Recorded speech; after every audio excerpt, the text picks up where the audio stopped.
E aí galera, beleza? Aqui no seu canal Piwa Ajude-me. E nessa aula você vai aprender como usar o dunder Paul. É um dunder extremamente poderoso e já me salvou várias vezes. Inclusive, eu não poderia ter feito o projeto de Selenium para DataFrame sem ter o call, que eu apresentei no outro vídeo, que é bem poderoso para encontrar elementos como Selenium. Então, deixa eu te explicar.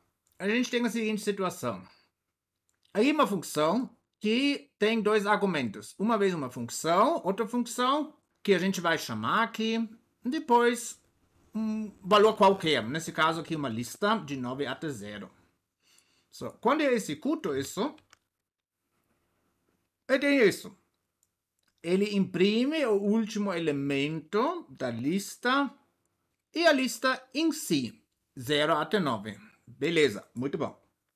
Em Python tem uma coisa bem poderosa que é chamado partial de functools. Super legal esse negócio. O que isso permite? Esse permite aqui para meio predefinir funções, ok? Então agora, quando eu tenho um negócio aqui, eu tenho f, eu posso chamar agora sem mais nenhum argumento, ok? Por isso é chamado partial. Bagulho extremamente legal. Mas o que acontece? Isso já aconteceu várias vezes comigo. Eu tive que fazer um loop, criar uma função com partial para executar depois. Entendeu? Vou te mostrar. A situação mais ou menos assim, eu reconstruí uma coisa fácil para você entender. Então a gente faz um loop até 10, 0 até 9 na verdade. A gente tem uma lista aqui, a gente vai anexar uma nova função com partial, né? Tipo um wrapper. Então, nessa função, a gente vai pegar aqui função, a gente vai colocar outra função como lambda e a lista inteira. E depois a gente vai fazer um append nessa lista. Então, isso vai ser 0 até 9 e depois 0. 0 até 9, 0, 1. E assim por diante. Muito bom. E agora vamos dar uma olhada o que acontece se a gente fizer isso. E como você está vendo aqui, em todos sai a mesma coisa. Esse obviamente não que queria, certo? Eu queria, tipo, manter o estado atual do negócio para poder executar depois, como estava estado no loop.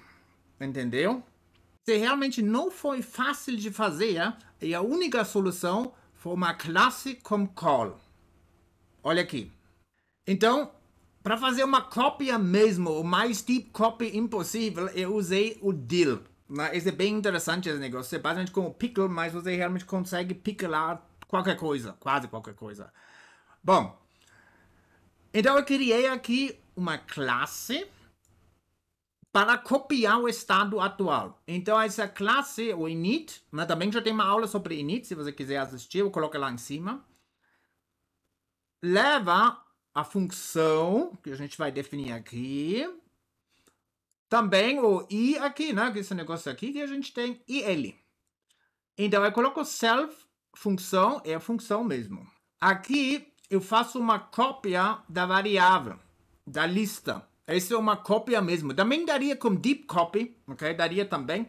Mas eu quero demonstrar isso porque com deep copy, quando você tem, por exemplo, outras funções dentro da lista, aí você não vai conseguir fazer muita coisa com deep copy, né? Na dúvida, você usa dill para fazer um deep copy, porque esse é um deep copy mesmo. Ele transforma em bytes e depois ele recarrega. Esse sempre funciona. A não ser que você tenha pointers de ceia, aí esse lá não funciona. Mas em 99% dos casos funciona isso, o dill. Bom, agora eu também fiz aqui. Então eu coloquei a função lambda e também faz um dump e eu carrego de novo. Então também uma cópia do estado. E depois eu defino call. O call simplesmente vai fazer isso. Return self, a função, que lá que a gente passou, mas self i e self ele. E vamos dar uma olhada o que acontece agora. A gente vai aqui fazer a mesma coisa Desse jeito. É tipo um partial para copiar mesmo. Ok, vamos lá. So, agora lembrando. Então vamos colocar print. E a gente vai colocar all foo, né? O negócio com partial, 0.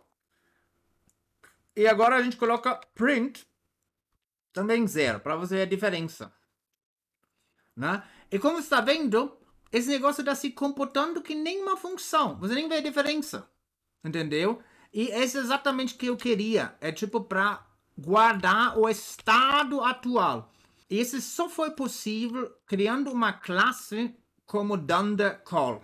Né? Ele guardou bonitinho o estado do momento do loop. Que aqui em cima que ensinou o que está sendo feito. Né? Ele tem sempre a mesma coisa. Extremamente útil. E como já falei, sem esse negócio não teria chance de fazer o selinho TODF para localizar elementos mais facilmente. Beleza? Então, muito obrigado por ter assistido. Qualquer dúvida, escreve um comentário, inscreve-se no canal, manda para um amigo, dê um like e a gente vai ser na próxima aula, né? Tchau, tchau.